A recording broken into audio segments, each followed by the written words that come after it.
Hello guys, আসসালামু আলাইকুম রহমতুল্লাহ বরকাতু।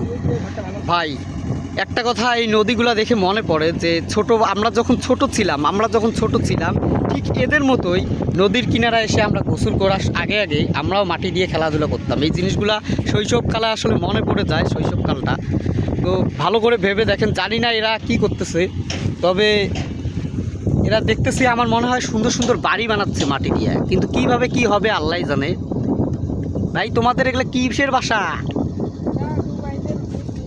হ্যাঁ, ও আচ্ছা আচ্ছা। তোমাদের বিল্ডিং এটা কয়তলা তৈরি হবে? এটা সুন্দর হচ্ছে তো। আমরা দেখতে পাচ্ছি যে বাচ্চাগুলো অনেক সুন্দরভাবে বাড়ি বানাচ্ছে। তোমরা কি এখানে এগুলা করে গোসল করবা নাকি? ও, গোসল করতে ভীষণ ভালো লাগে তোমাদের? ও আচ্ছা আচ্ছা। কখন আসছো গোসল করতে?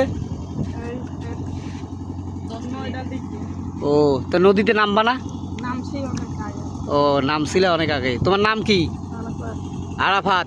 আরাফাতের আগে মোহাম্মদ বলবা, আমরা মুসলিম তাই মোহাম্মদটা আগে বলতে হবে। আচ্ছা, তোমার নাম কি ছোট? তোমার নাম কি? হ্যাঁ, তোমার বাসা কোথায়? ও আচ্ছা, তোমার নাম? তোমার নাম ভাইয়া? আচ্ছা, একটা হাই দাও, হাই দাও। আমাদের নতুন পেজ, হাই দাও একটা। সবাই হাই দাও, আসসালামু আলাইকুম বলো। ঠিক আছে।